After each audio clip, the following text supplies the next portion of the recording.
We all are in pursuit, and we all are going after something. Problem is, we may be going after the wrong thing. Some of us are still chasing after women or chasing after men. Some of us are chasing after power and position. Others are chasing after money and material. But we all are chasing something. We are all in pursuit of something. What is it that turns you on? What is it that gets your blood to flowing? What is it that motivates you like nothing else? And whatever that is your God. Because whatever we are in constant pursuit of, it becomes Lord over us and God over us. We know what it means to hustle, to go after and pursue something. I'm looking at some of you. Whatever you set your mind to, you make it happen. You do whatever you set your mind to. You want to go back to school, you go back to school and graduate. You want to start a business, you start a business. Whatever you set your mind to, you're able to do because you got that hustler mentality. That whatever it takes, hopefully legally, that you will make it happen. But can I tell you, any pursuit outside of God is going to lead you frustrated and disappointed.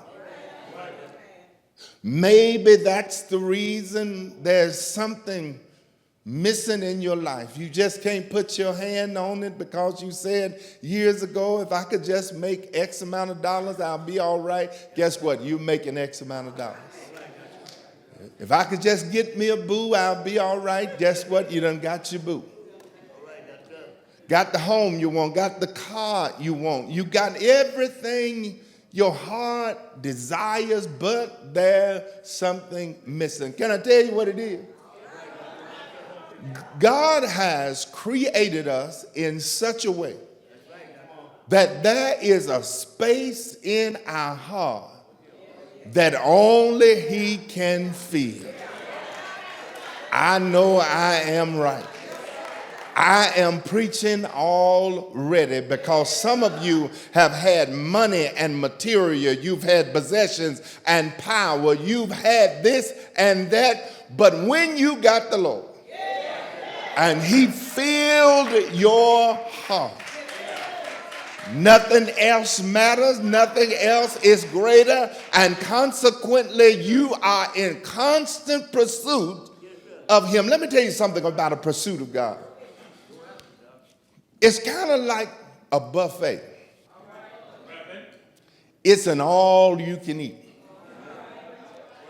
You can get as much as God as you can stand. But when you pursue Him, here it is. You discover that you need a little more. I'm looking at you. You've grown. You've come a long way. You're doing a whole lot better than what you used to do. You've come a long way, and you thought you were doing good, and you thought you were getting close to God. But those of us who get close to Him understand we need to get a little closer. I wish I had about 12 of y'all that want just a closer walk with Thee. I thought I was doing all right, but I discovered I need some more. Where my folks at in here who need some more Jesus, just a little more Jesus. Just when I think I got all I need, I discovered, Lord, I want more and more and more because I'm running after you. I'm chasing after you. No longer am I chasing after people. No longer am I chasing after money and things. I'm chasing after you. You are my pursuit, my focus, and my chase. Well, our text brings us again to the life and times of Jesus Christ, and he has done so many wonderful things that now he has a crowd that is bombarding him wherever he goes. He has to slip away and spend some time with the Lord because he's always flooded with people. Jesus teaches us something in ministry that we need some boundaries because ministry will drain you. Ministry will take the life out of you. You have to set perimeters and boundaries when it comes to ministry. Now, I'm not speaking to everybody with this, particularly lazy people. Lazy people want to set up boundaries for their excuse for laziness. But those of us who are actively involved in ministry, those of us who are not slothful and lazy when it comes to ministry, we have to set some perimeters and boundaries. And then I'm also not talking to mean members. Mean folks like to set boundaries because they don't like people. They don't care for you. Don't look now, but the person next to you might not care anything for you. You've got mean people in church. You got mean people who say they love the Lord. Shame on you if you are so in love with Jesus and don't love the person that is sitting next to you. It's something wrong with that faith and religion when you don't have a heart for people. And yes, people get on your last nerve and they will get on your reserve nerve, but God will give you strength and power to help you deal with people and folks. Crowd has bombarded him so much so it became dangerous. You hadn't closed your Bible. The Bible uses this term, they thonged him. This is a strong word in Greek. It means they pressed up against him. It was dangerous to the point they decided, Jesus, get in the boat and start talking to the people and healing the people through your message. But what was it, y'all, that made the people chase after him? What was it that made him or made them run to Jesus? What is it that makes us run to Jesus? Getting up at 8 in the morning. Let me back up, 6 in the morning. Putting on good clothes.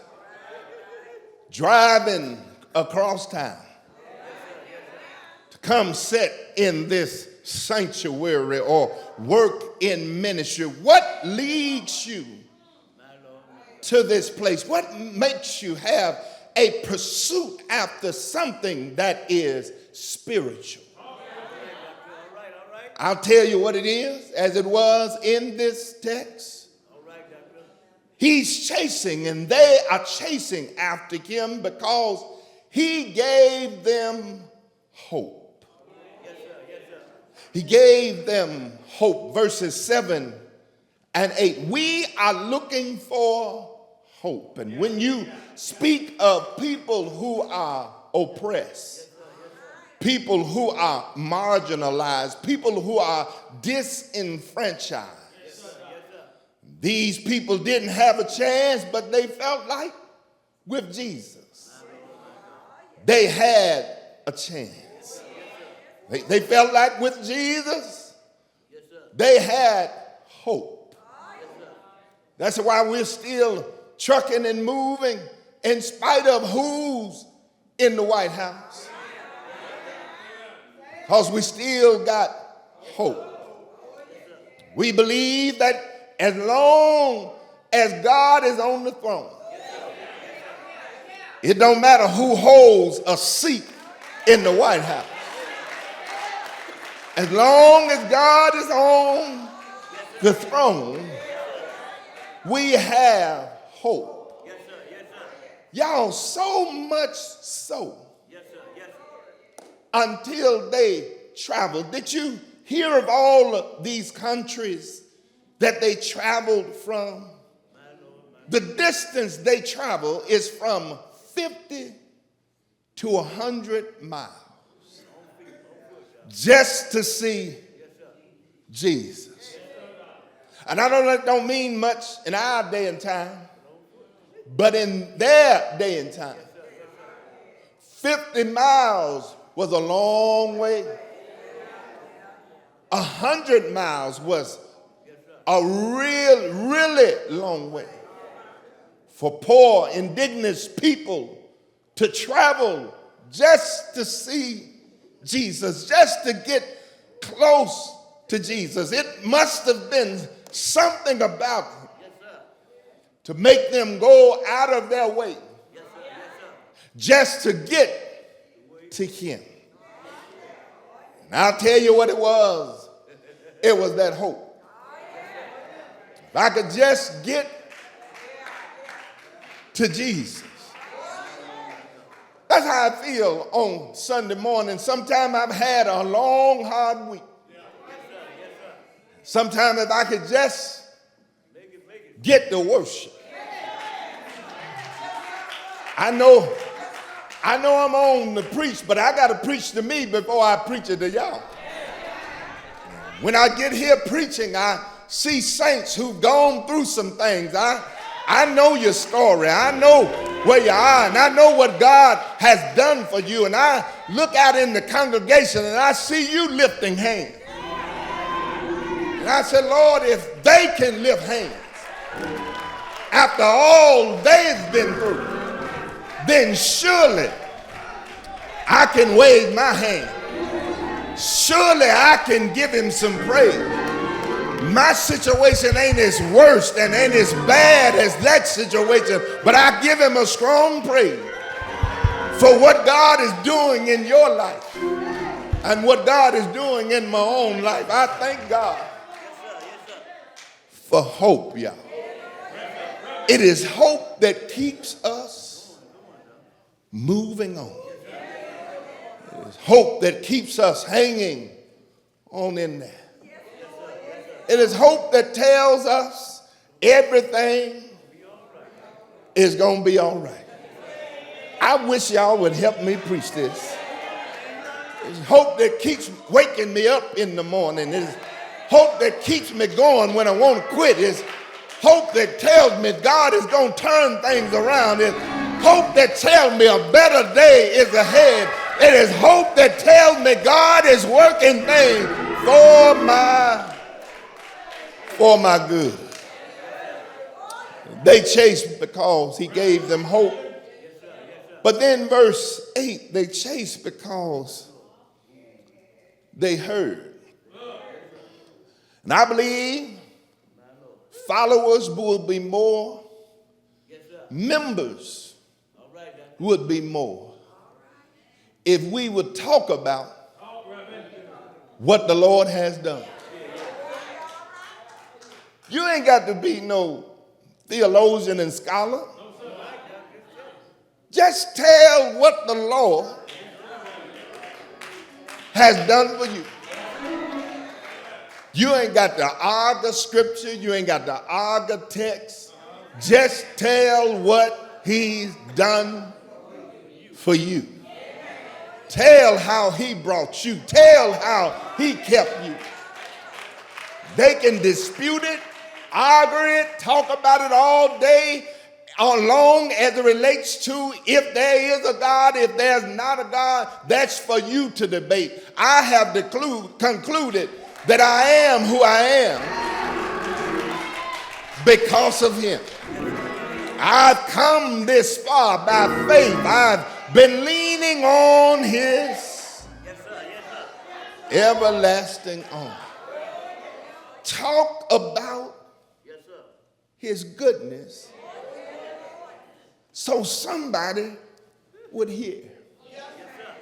Now, I know y'all don't like the touch your neighbor movement. I almost want to tell you touch your neighbor now. Y'all look like y'all need to touch your neighbor. Well, come on, y'all. Let's touch your neighbor. Let's touch it. Y'all ain't touching nobody. Come on, touch somebody. Touch your neighbor and tell your neighbor it is good theology for me to talk to you, because I need to tell you the goodness of the Lord. He has done great things, and I can't sit in here and act like he ain't done nothing. I can't stand here and act like God ain't been good to me. Excuse me, New Hope. This is a praise break. I gotta pause here and give him a strong praise, because he's been so good to me. And if the Lord has been good to you, you will throw your head back and tell him, thank you. Yeah.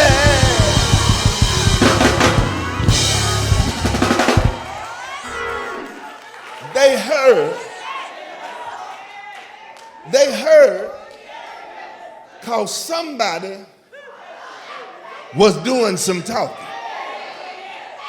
Somebody was saying something. It ain't just in the community, but it's right here in your church. You need to fire up your pew. You need to fire up your section. You need to be the loudest one in church today. Where my folks at in here? Say, Pastor, I'm going to be the loudest one in church today, because you brought me through the storm and rain. You brought me through hell and high water. You brought me through sickness and pain. I will bless the Lord.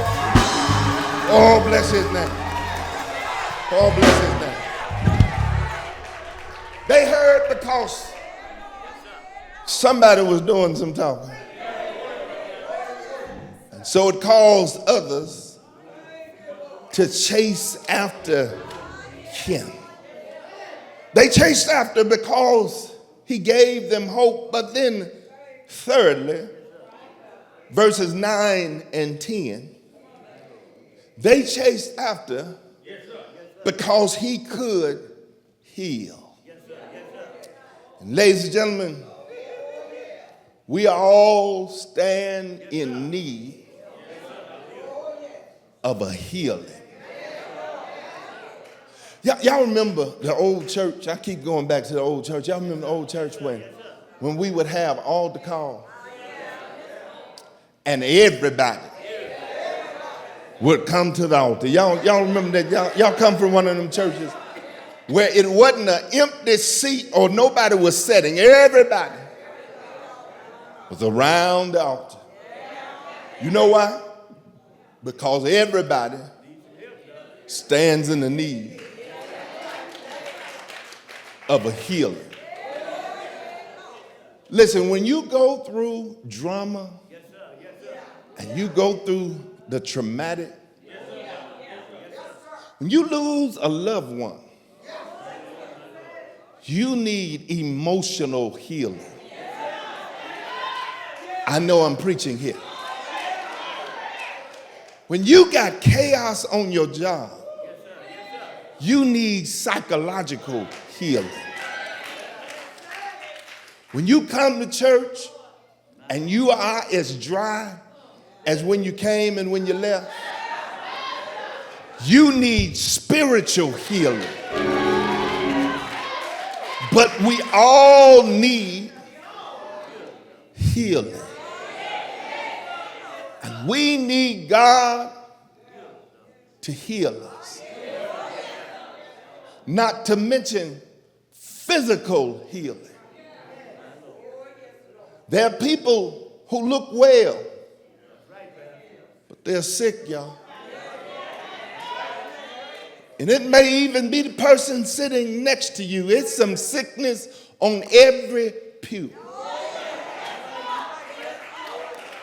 They look good, but you can't judge it by the way they look. I thank God for medicines. I thank God for doctors. But I know who the real healer is. And I thank God for Dr. Jesus. I've had a few of y'all where I've gone to the hospital to visit, and you or the doctor didn't know what was going on. And all you could do was stretch your hand to thee and ask the Lord to have mercy on you. And the saints of old would say, when one doctor walked out, another doctor walked in. Big Mama would say, come on in the room. Jesus is my doctor. Is there anybody know Dr. Jesus? Ain't he all right? Oh, bless his name. Let me leave you when I tell you. They chased because the Lord gave them hope. They chased because they had heard something. And they chased because he could heal. But then, fourthly, verse 11 and 12, they chased because they were helpless. If you read the text, the unclean spirit is there. The unclean spirit represents the demonic, the deranged, that which is defiled. Ladies and gentlemen, sometimes we are trying to deal with the demonic in the physical and in the flesh. But you have to learn how to use spiritual tools when dealing with the demonic. All you think you could whoop them and whoop it out of them. You think you can use language and cuss it out of them. You think you can put shackles on them and take their phone and try to hold them down and lock them down. But ladies and gentlemen, when you're dealing with the demonic, you got to learn how to fight spiritual. The weapons of our warfare are not carnal, but are mighty unto God for the pulling down of strongholds. And when the demonic shows up in children, spouses, church members, you got to learn how to use spiritual weapons. Anybody know something about spiritual weapons? How about prayer? Prayer will change it. Prayer will fix it. How about praise? Praise will fix it. And prayer will change it. But I want to also submit that I'm an advocate of medication Some folks need medication. Take your medicine. Go to the doctor. See a therapist or a counselor. Look, we need to stop laughing at that, y'all. Because mental health is serious. And there ain't nothing to laugh at. Sometimes you need a counselor, psychiatrist. Most time when they get to me, you so far gone till I don't know what to tell you. But I want to tell you, along with counseling, medication, don't forget prayer and praise. I wish I had a warrior in the house who knows something about prayer is your weapon and praise is your weapon. When I get tired of praying, I start praising. And when I get tired of praising, I start praying. And I need some folks who's serious about praise and worship. Because many of us come here playing church. But one of these days, when life get real and life start happening, you're going to realize you need something stronger than vodka and Hennessy. You need something stronger than marijuana. Is there anybody here know Jesus is able? Anybody here know when the demonic show up, he's able and he has authority over the enemy? Tell me, who can stand before us when we call on that great name? New hope, help me call on his name, because demons tremble at his name.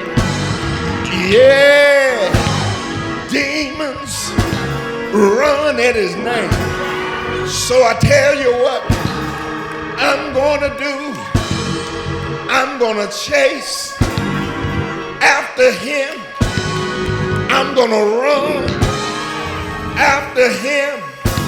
And can I tell you what will happen when you chase him? He'll end up chasing you. Is there anybody in this place ever chase after God? Well, you need scripture.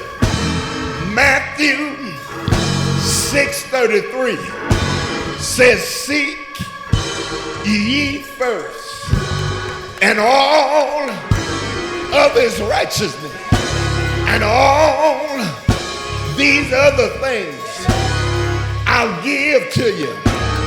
You need Proverbs 3 and 5. Trust in the Lord and lean not to your own understanding, but in all of your ways acknowledge him, and he shall direct your path. Psalms 37 and 4 says, delight yourself in the Lord, and he will give you the desires of your heart.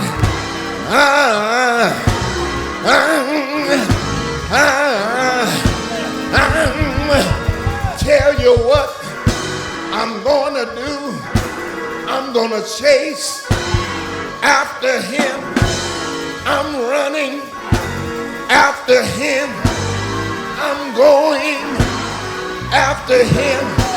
God I'm chasing you because I need you more and more, more and more, more and more.